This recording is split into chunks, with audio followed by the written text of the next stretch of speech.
काशी नगर के एक धनी सेठ थे जिनके कोई संतान नहीं थी।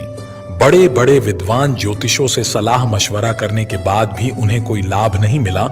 सभी उपायों से निराश होने के बाद सेठ जी को किसी ने सलाह दी कि आप गोस्वामी जी के पास जाइए, वे रोज रामायण पढ़ते हैं। तब भगवान राम स्वयं कथा सुनने आते हैं, इसलिए उनसे कहना कि वो भगवान से पूछे कि आपके संतान कब होगी। सेठ जी गोस्वामी जी के पास जाते हैं और अपनी समस्या के बारे में भगवान से बात करने को कहते हैं। कथा समाप्त होने के बाद गोस्वामी जी भगवान से पूछते हैं कि प्रभु, वो सेठ जी आए थे जो अपनी संतान के बारे में पूछ रहे थे।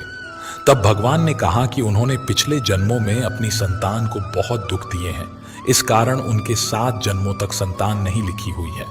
दूसरे दिन गोस्वामी जी सेठ जी को सारी बात बता देते हैं। सेठ जी मायूस होकर ईश्वर की मर्जी मानकर चले जाते हैं। थोड़े दिनों बाद सेठ जी के घर एक संत आते हैं और वो भिक्षा मांगते हुए कहते हैं कि भिक्षा दो, जो मांगोगे वो मिलेगा। तब सेठ जी की पत्नी संत से बोलती है कि गुरुजी, मेरे संतान नहीं है। तो संत बोले, तू एक रोटी देगी तो तेरे एक संतान जरूर होगी। व्यापारी की पत्नी उसे 2 रोटी दे देती है। उससे प्रसन्न होकर संत ये कहकर चला जाता है कि जाओ, तुम्हारे 2 संतान होगी। 1 वर्ष बाद सेठ जी के 2 जुड़वां संतानें हो जाती है।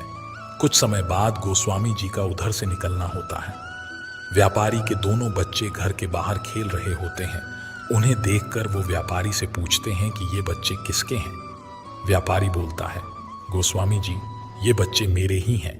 आपने तो झूठ बोल दिया कि भगवान ने कहा है मेरे संतान नहीं होगी, पर ये देखो गोस्वामी जी, मेरे 2 जुड़वा संतानें हुई हैं। गोस्वामी जी ये सुनकर आश्चर्यचकित हो जाते हैं।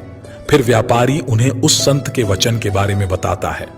उसकी बात सुनकर गोस्वामी जी चले जाते हैं। शाम को गोस्वामी जी कुछ चितिंत मुद्रा में रामायण पढ़ते हैं तो भगवान उनसे पूछते हैं कि गोस्वामी जी, आज क्या बात है, चिंतित मुद्रा में क्यों हो? तो गोस्वामी जी कहते हैं कि प्रभु, आपने मुझे उस व्यापारी के सामने झूठा पटक दिया। आपने तो कहा कि व्यापारी के 7 जन्म तक कोई संतान नहीं लिखी है, फिर उसके 2 संतानें कैसे हो गई? तब भगवान बोले कि उसके पूर्व जन्म के बुरे कर्मों के कारण मैं उसे 7 जन्म तक संतान नहीं दे सकता, क्योंकि मैं नियमों की मर्यादा में बंधा हूं। पर अगर मेरे किसी संत भक्त ने उन्हें कह दिया कि तुम्हारे संतान होगी, तो उस समय मैं भी कुछ नहीं कर सकता, क्योंकि मैं भी संतों की मर्यादा से बंधा हूं। मैं पूर्ण संतों के वचनों को काट नहीं सकता, मुझे संत की बात रखनी पड़ती है।